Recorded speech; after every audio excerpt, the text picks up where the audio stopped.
كتب على نفسه الرحمة ليجمعنكم إلى يوم القيامة لا ريب فيه الذين خسروا أنفسهم فهم لا يؤمنون. صدق الله العظيم. سورة برکت کے لیے شریف پڑھنے اللہ صلی اللہ علیہ وسلم على سيدنا وشفيعنا وحبيبنا ومولانا محمد معدن الجود والكرم وعلى آله الكرام وابنه الكريم وآله وأصحابه وبارك وسلم صلى الله تعالى عليه وسلم. سورة الانعام سورہ نمبر 6 آیت نمبر 11 تک کا درس ہوتا ہے. گزشتہ درس میں ایک اہم نقطے کی طرف بات کا اشارہ کیا. گفتگو خوبصورت طویل گفتگو کو نچوڑ کر آیت نمبر 11 12 میں 2 جگہ پھر 13 پھر 14 15 یہ کل 5 آیتیں. ان 5 آیتوں کے آغاز میں آپ دیکھیں کہ اس کا آغاز جو ہو رہا ہے وہ لفظ کل سے ہو رہا ہے. 5 آیتوں جیسے الحمدللہ رب العالمین الرحمن الرحیم. اب اس کے بعد الف نہیں مالک یوم الدین نہیں بتاتے ہیں. لیکن اب یہاں پر دیکھیں جیسے آیت نمبر 11 میں قل سیروا، آیت نمبر 12 میں قل لمن، آیت نمبر 12 میں پھر ایک اور قل للہ، آیت نمبر 14 میں قل غیر اللہ، اسی میں ایک اور جگہ قل انی امرت، آیت نمبر 15 میں قل انی اخاف. ان سب کا ایک لفظ میں ترجمہ آپ کریں. حبیب آپ دیکھیے ایک جگہ کہہ دینا تھا اے حبیب آپ کہیے، اب جو کہوانا ہے وہ مضمون پیش کر دینا تھا.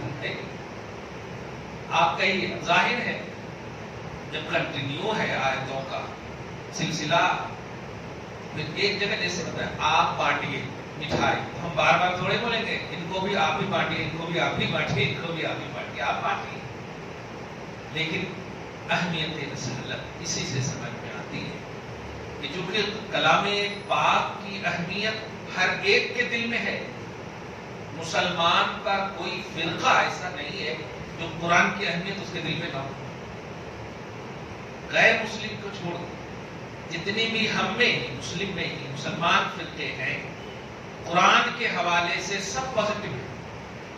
ایکسپلینیشن ترجمہ اس میں گڑبڑیاں ہو سکتی ہیں لیکن نفس قرآن میں کوئی شک نہیں، لا ریب فیہ. یہ سارے فرقے کا عقیدہ ہے کہ قرآن میں ایسی کوئی جگہ نہیں ہے جس میں شک ہو. اب اللہ پاک در حقیقت یہی بتانا چاہتا ہے کہ چلو حدیث میں تو ضعیف کی کوالٹی ہے، غریب کی کوالٹی ہے. حدیث میں اس قسم کی باتیں ہیں جس میں جھوٹ کا بھی عنوان ہے کہ جس نے مجھ پر جھوٹ باندھا وہ جہنمی ہے. مطلب حدیث میں جھوٹ باندھنے کی بات ہے. لیکن قرآن میں چیلنج کیا اللہ نے، انسان جنات دونوں مخلوق اکٹھا ہو جائیں قرآن کی مثال لانے میں نہیں لا سکتے. ایک سورہ کے برابر نہیں لا سکتے، 10 آیت نہیں لا سکتے. اس طرح سے جو چیلنج اللہ پاک نے خود فرمایا. نبی نے نہیں فرمایا میری حدیث کے برابر نہیں لا سکتے، یہ فرمایا کہ جس نے جھوٹی حدیث گڑھی میری طرف نسبت کی وہ جہنمی. تو اس کا مطلب یہ کہ نبی کی حدیث کی طرح لانے والے لوگ ہوں گے تب نے وعید فرمائی. اب اس سے یہ ثابت ہوتا ہے کہ جس کلام الہی میں کوئی شک کی گنجائش نہیں ہے وہ اللہ ایک جگہ میں ایک نہیں کئی ایک لفظ کل سے مضمون دینے میں یہ ضرور کچھ نہ کچھ تو اہمیت ہے. کیونکہ اللہ خطاب فرمانے والا یعنی مخاطب ہے اور جس سے خطاب ہو رہا ہے ڈائریکٹلی وہ محمد ہے. اس سے کہیے مخاطب محمد. جیسے میں آپ کو خطاب کر رہا ہوں تو میں مخاطب ہوں، اور آپ خطاب سن رہے ہیں تو آپ مخاطب ہیں. تو پر زبر مخاطب آپ ہیں. مخاطب میں ہوں، خطاب کرنے والا میں ہوں، اور جس سے خطاب ہو رہا ہے وہ مخاطب ہے. اور جو خطاب یعنی میٹر عنوان جو ہے، اب میرے الفاظ ہیں، اللہ جب مخاطب ہے اور نبی مخاطب ہے تو اس کا بھی تو مضمون ہوگا. خدا کا جو کلام ہے اسے کہا جا رہا ہے قرآن. اس کا مطلب یہ ہوگا بولنے والا اللہ ہے، جس کو بولا جا رہا ہے وہ رسول اللہ ہے، اور جو بولا جا رہا ہے وہ قرآن. تو اہمیت قرآن سب کے دل میں ہے، کلیئر ہے. اب اس اہمیت قرآن میں کہا جا رہا ہے میرے حبیب آپ کہیں. اس بات کی اہمیت سمجھیے کہ خدائے وحدہ لا شریک اپنے کلام کا اعتماد اور بھروسہ کسی اور کی زبان کو نہیں فرمایا، زبان رسالت کا انتخاب فرمایا. یہ نہیں کہہ سکتا تھا کہ لوگوں یہ میرا کلام ہے سب کو پہنچا دو، اور بلیور جو ہوں گے مانتے برابر ہوں، لیکن نہیں میرے حبیب مجھے آپ پر من وعن بھروسہ ہے، آپ کسی بھی طرح سے خیانت نہیں کریں گے.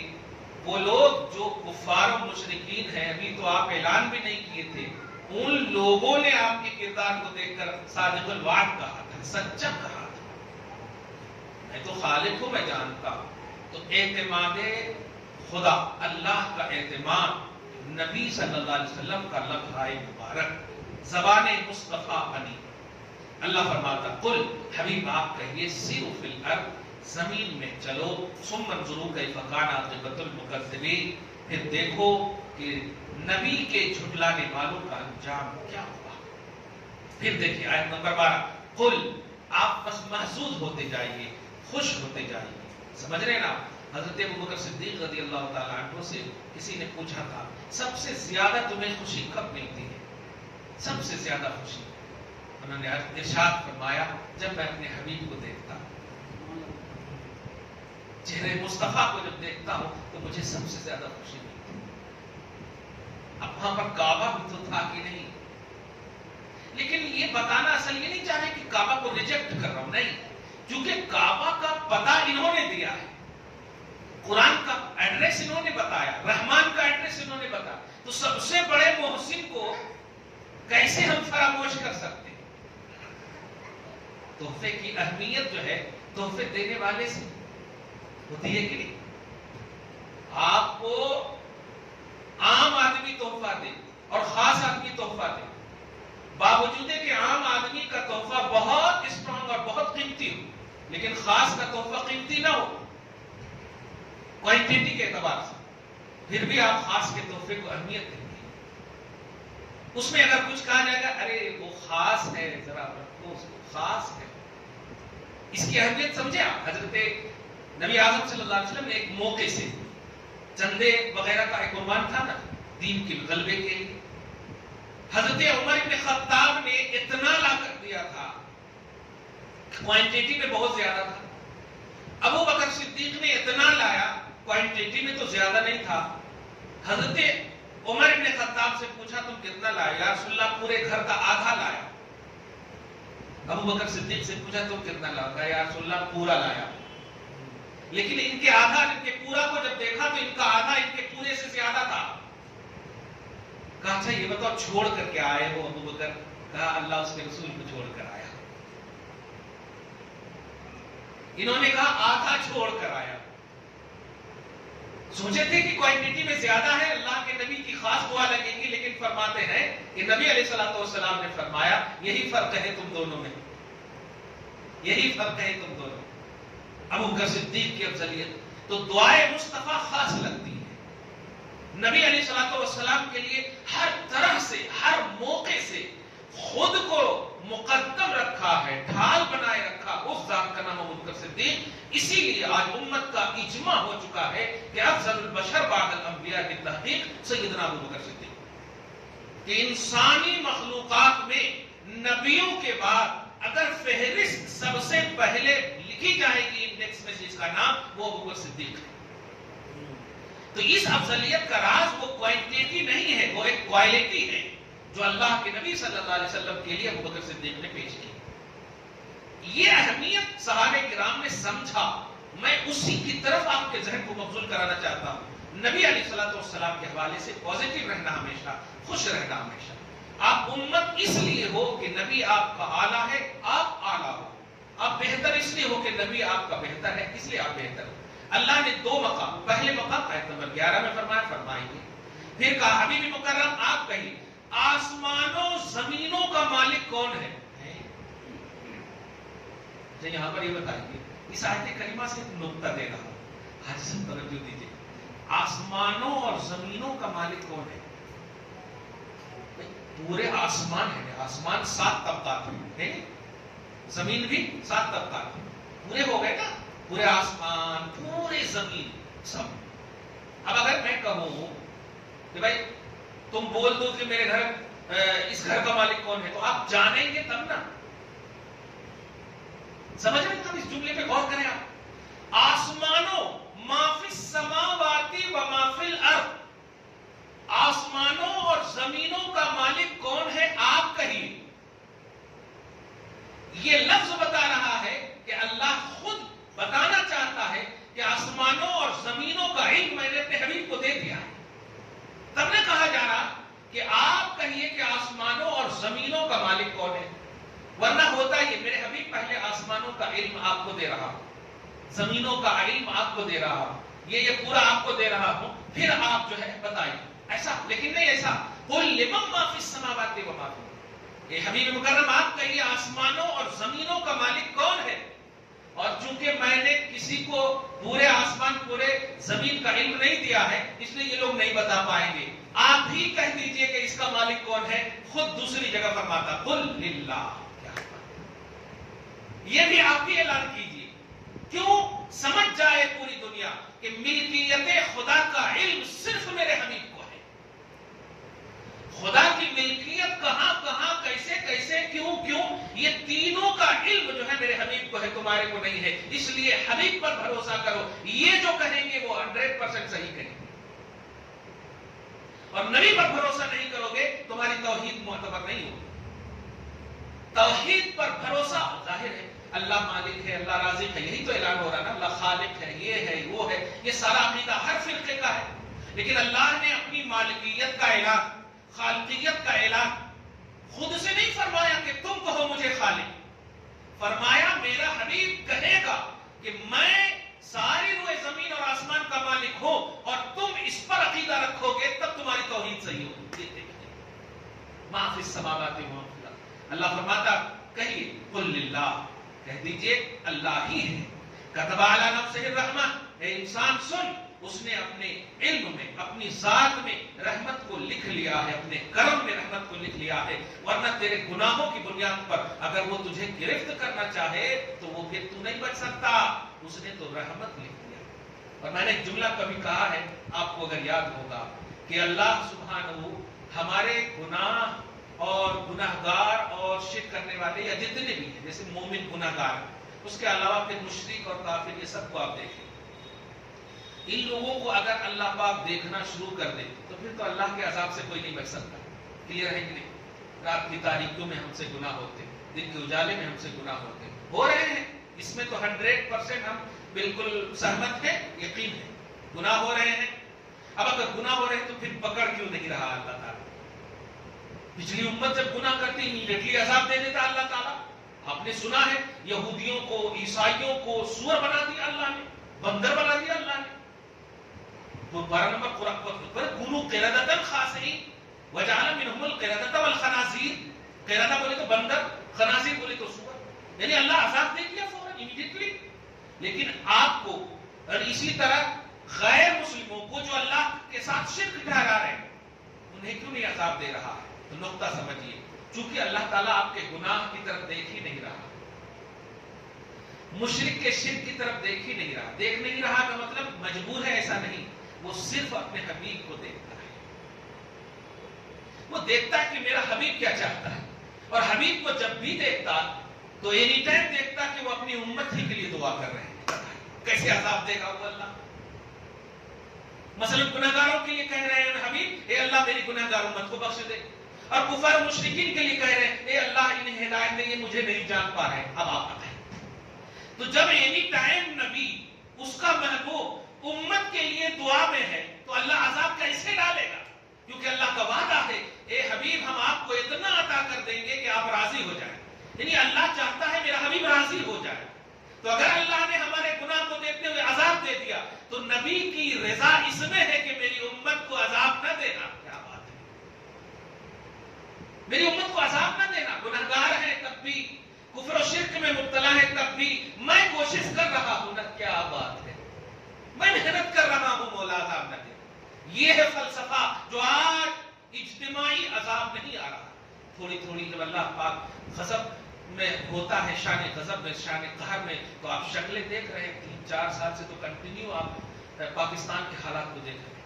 آپ کو یاد ہے 2-3 سال پہلے لاشوں کے انبار دم لگے پڑے تھے نہیں؟ اور اس سال بھی آپ دیکھیے بلڈنگ اوپر دکھ رہی ہے اور آدھی بلڈنگ پانی میں ایک دم غرقاب ہے. یہ کیا ہے؟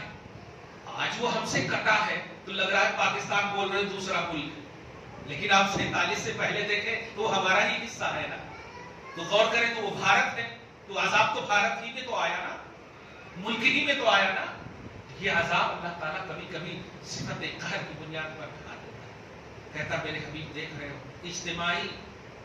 اجتماعیت، کثرت، میجورٹی گناہ کی ہو گئی ہے. میرے حبیب ڈالنے دو نا. کیا بات ہے، سمجھ رہے نا، ڈالنے دو نا. ورنہ اللہ تعالیٰ اگر انفرادی طور پر دیکھے کہ گناہ ہو رہے ہیں تو کوئی محلہ نہیں بچے گا، کوئی گھر نہیں بچے گا اللہ تعالیٰ. لیکن جب کثرت دیکھتا ہے اللہ تعالیٰ تو پھر کچھ نہ کچھ جھلک دکھاتا اپنے قہر کا، اپنے غضب کا. اللہ آپ کو ہم سب کو محفوظ فرمائے اور خیر کی دائمی توفیق نصیب فرمائے. آگے فرماتا ہے لَيَجْمَعَنَّكُمْ إِلَىٰ يَوْمِ الْقِيَامَةِ لَا رَيْبَ فِيهِ. سارے اے لوگوں سنو، قیامت کے دن، اس قیامت کے دن جس میں واقع ہونے میں شک نہیں ہے، تم سب کو ہم اکٹھا کریں گے. یہاں تم میرے حبیب کی وجہ سے بچے ہوئے، یہاں تم بچے ہوئے ہو نا، لیکن یہ دارالعمل ہے اس لیے میں تھوڑی سی تاخیر دے دیا، تھوڑی سی مہلت دے دیا. وہاں تو دارالجزا ہے. اب جو یہاں کیے ہوگے وہاں اس کا ملے گا، وہ تو بدلہ کر دیں گے، وہاں ضرور تمہیں ملے گا. الذین خسروا انفسهم فهم لا یؤمنون. ایمان والوں کو بشارت اللہ پاک اس آیت میں دے رہا ہے کہ جو لوگ دنیا میں کنٹینیو چاہے گناہ میں ملوث ہوئے ہوں، شرک میں ملوث ہوئے، بدعت ضلالہ میں ملوث ہوئے ہوں، یہ وہ لوگ ہیں جو اپنے اوپر خائب و خاسر ہوئے ہیں. کفار اور مشرکین اسی پر مر جائیں. فهم لا یؤمنون. یہ ایمان لانے والے نہیں ہیں، ایمان لانے والے نہیں.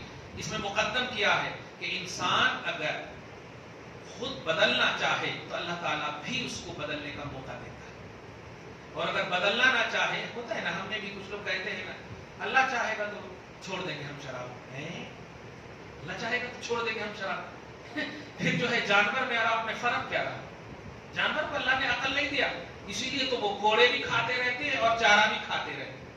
کبھی کبھی گھوڑے کو آپ دیکھیے گا استبل میں جا کر کے مالک جو ہے مارتا بھی رہتا ہے اور وہ کھاتا بھی رہتا ہے. جانور کیوں؟ اس کو عقل نہیں ہے، اسے صرف شہوت دی گئی ہے، اس لیے وہ شہوت کی خاطر کھانا ہے کھا سکتا. لیکن ہم انسان کو تو عقل دی ہے نا، ہمیں تو آپ ایک بات کہہ دیجئے تو ہم کھانا چھوڑ دیں عقل کی بنیاد پر نا. تو اب ہم یہ نہیں کہہ سکتے کہ اللہ جب چاہے گا ہم شراب چھوڑ دیں گے. تو پھر عقل کیوں دیا اللہ تعالیٰ نے؟ یہ ممتاز کیا ہے حیوان سے ہمیں اللہ نے، صحیح ہے، یہ امتیازی شان ہے ہماری. اب جب یہ امتیازی شان ہے تو اب جو کوئی گناہ کرے، غلطی کرے اور پھر کہے اللہ نے چاہا معاذ اللہ، تو پھر اس کا مطلب یہ ہوا اللہ ایک ہی سوال کرے گا، میں نے عقل کیوں دیا تھا؟ تم کو گر جانا چاہیے پھر کنویں میں بھی اور کہنا چاہیے اللہ بچائے گا. صحیح ہے کہ نہیں؟ واہ، نفس نے کہا تو اللہ بچائے گا، اور جہاں ہلاکت کا عنوان تھا وہاں نہیں گئے. عقل کو مس یوز کیا تم نے، حیوان سے ممتاز کیا. ارے میں تو وہ ہوں کہ اگر حیوان اور جانور نیکوکاروں کی صحبت میں رہے تو میں اسے جنت دے دوں. سورہ کہف میں پڑھے ہوں گے آپ، اصحاب کہف کا کتا وفاداری کیا، اللہ پاک نے کتے کو جنت دے دیا. بتائیں، 300 برس تک اللہ تعالیٰ نے ان کو حیات عطا فرمائی. جبکہ اصحاب کہف کون ہے؟ محمد شان رکھنے والے نہیں ہیں، وہ عام نبی نبیوں کے ولیاں ہیں بس. یہ محمد عربی تو حبیب اعظم ہے اللہ پاک کے، صحیح بہت بڑے حبیب محبوب ہیں. اب ان کی محبت، ان کی صحبت کا عنوان کیسے ہوگا؟ ان کے امت میں ہونے کا عنوان کتنا اعلیٰ ہوگا. اس لیے محمد کے لیے پازیٹیو رہنا کتنی بڑی بات ہے. آپ ان تمام واقعات سے سنیں. اللہ پاک ہے، وہ کہہ سکتا تھا، وہ ڈائریکٹ بھی دینے پر قادر تھا. قرآن دیتا تھا اور کہتا پڑھو عمل کرو، نہیں تو پکڑوں گا ماروں گا. لیکن حبیب کو سامنے رکھا، محمد عربی کو سامنے رکھا، واسطہ بنایا. ڈائریکٹ آپ کو نہ قرآن دیا نہ خود دیا. خدا نے یہ بھی نہیں کہا پہچانو مجھے، نہیں، حبیب جو کہے وہ مانو.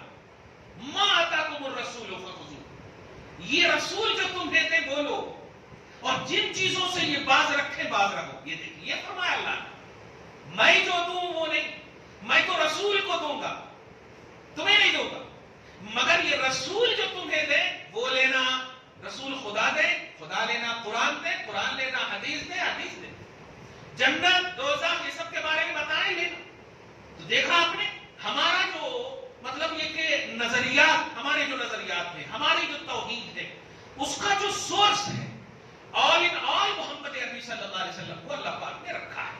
فرماتا ہے آگے کہ جو لوگ اپنے اوپر خاص گھاٹا، جو اپنے اوپر ظلم کیے ہیں، وہ لوگ ایمان لانے والے نہیں. وَلَهُ مَن سَكَنَ فِي اللَّيْلِ وَالنَّهَارِ، اور آپ رات ہو یا دن ہو، یا تو زمین اور آسمان کا ہے، رات اور دن دونوں میں رہنے والی ساری مخلوقات کا مالک بھی اللہ ہی ہے. کیا بات ہے! وہ تاریکیوں کا بھی علم ہے. اے تاریکیوں میں گناہ کرنے والوں، حبیب کہہ رہا ہے جان لے، مان لے، اس لیے کہ حبیب کو میں نے وہ پوزیشن دیا ہے، پوزیشن دیا ہے. آگے فرماتا ہے وَهُوَ السَّمِيعُ الْعَلِيمُ، وہی اللہ ہے جو سنتا بھی ہے، جانتا بھی ہے. قُلْ غَيْرَ اللَّهِ أَتَّخِذُ وَلِيًّا، کیا میں غیر اللہ کو، یعنی اللہ کے دشمن کو، غیر اللہ سے مراد اولیاء اللہ نہیں ہوتے، بتا چکا ہوں، غیر اللہ کو یعنی اللہ کے دشمن کو اپنا مددگار بناؤں. حبیب کو کہا جا رہا، اے حبیب آپ کہیے کیا میں غیر اللہ یعنی دشمن کو، بت کو، لات کو، عزا کو میں ولی بناؤں؟ فاطر السماوات والارض، جبکہ غیر اللہ آسمان و زمین کا پیدا کرنے والا نہیں ہے بلکہ اللہ پیدا کرنے والا ہے. تو میں زمین میں رہوں گا، تو جس نے زمین کو پیدا کیا ہے میں اس کو مددگار بناؤں گا، میں اس کی پرستش کروں گا. ورنہ اس کی ملکیت میں رہنا ہمارے لیے ناانصافی ہو. انصاف کا تقاضا یہ ہے کہ جس نے زمین پر ہمیں آباد کیا ہے ہم اس کو ولی، اس کو مددگار، اس کو اپنا معبود سمجھیں. کیا بات ہے!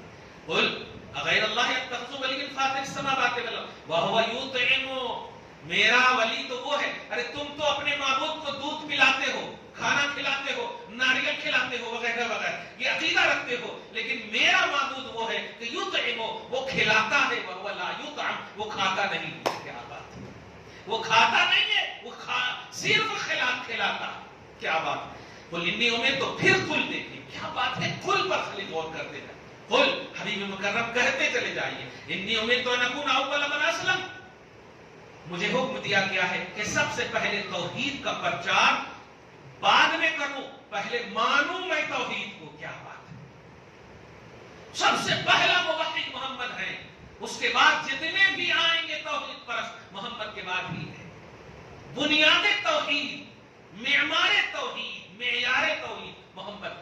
محمد سے کٹ کر کوئی توحید کا دعویٰ کیسے کر سکتا؟ ایک چھوٹی سی مثال ہے، یہ مسجد اگر 3 منزلی ہو، 3 منزلی مسجد ہو، 3 منزلہ، سمجھ رہے نا، تو دوسری منزل کے بغیر تیسری منزل ہو سکتی ہے؟ نہیں ہو سکتی. بڑے سے بڑے انجینئر کو لائیے اور کہیے کہ تیسری منزل خالی اٹھانا ہے، دوسری نہیں، اور پیلر بھی نہیں ہونا، بولے گا ایسا کیسے؟ What naan sense! تیسری منزل کے لیے ضروری ہے دوسری منزل، ہے نا؟ تو یہی منزل مصطفیٰ کی معرفت ضروری ہے منزل خدا کی. بغیر خدا کی منزل کے، بغیر رسول پاک کو واسطہ بنائے ہوئے خدا تک نہیں پہنچ سکتی. اللہ پاک کا ایک دم وعدہ ہے. یہ میں فور ایگزامپل سمجھایا، قرآن پاک میں بھی یہی شعر دیا. سورہ فتح میں آیت نمبر 8 میں دیکھیں گے کہ اے لوگوں، میں نے اس رسول کو اپنا گواہ بنا کر بھیجا. بتائیں کس کا گواہ؟ اپنا گواہ، یعنی یہ گواہی دیں گے میرے بارے میں کہ اللہ ہے، اللہ ہے، اللہ ہے. کیا بات! اور سنو، اور میری گواہی جب مانو گے نا تو تمہیں جنت کی بشارت بھی دوں گا، اور نہیں مانو گے تو جہنم سے پھر ڈراؤں گا. اور اس کے بعد فرمایا ایمان لاؤ اللہ اس کے رسول پر اور تعظیم کرو محمد کی، پھر عبادت کرو اللہ کی۔ دیکھیے تیسری منزل میں عبادت کا معاملہ رکھ دیا گیا۔ بڑے افسوسناک بات ہے، ایمان کے بعد صرف عبادتوں کا تذکرہ تو کرتے ہیں لوگ، لیکن مصطفیٰ جان رحمت صلی اللہ جو قرآن کا عنوان ہے، جو واسطہ ہے عبادت کی مقبولیت کے لیے بھی اور ایمان کے اعتبار کے لیے بھی، اس کو چھوڑ دیتے ہیں۔ ایسا نہیں ہونا چاہیے۔ اللہ فرماتا ہے وَلَا تَكُونَنَّ مِنَ الْمُشْرِكِينَ، اور ہرگز مشرکوں میں نہ ہونا۔ ایک اور قل ہے آیت نمبر 15 میں، قل انی اخاف ان عصیت ربی عذاب یوم عظیم۔ حبیب مکرم کہیے اگر میں نافرمان بنا، اگر میں نے نافرمانی کی تو میں ڈرتا ہوں یوم عظیم کے عذاب سے۔ میں پوچھتا ہوں حبیب کو ایسا کیسے کروا سکتا ہے؟ لیکن نہیں، بتانا چاہتا ہے اللہ کی قدرت پر ایمان رکھنے والوں، اللہ کے اوتھر ہونے پر بھروسہ رکھنے والوں، سنو، اگر میری رحمت کو تم سمجھتے ہو اور اس کی امید کرتے ہو تو میرے عذاب کا بھی عنوان رکھو۔ میں عذاب کا بھی عنوان، اور سنو میں کس کے واسطے سے کہہ رہا ہوں؟ اپنے محبوب کے واسطے سے، جبکہ محبوب کو کوئی تکلیف دینا گوارا ہی نہیں کرتا۔ کلیئر بات ہے نا؟ جس سے آپ پیار کریں ان کو تکلیف دیں گے یا ان کو فون بھی کریں گے آج میں تمہیں مارنے والا ہوں، ایسا بولیں گے؟ آج میں تمہیں ڈرا رہا ہوں، ایسا بولیں گے؟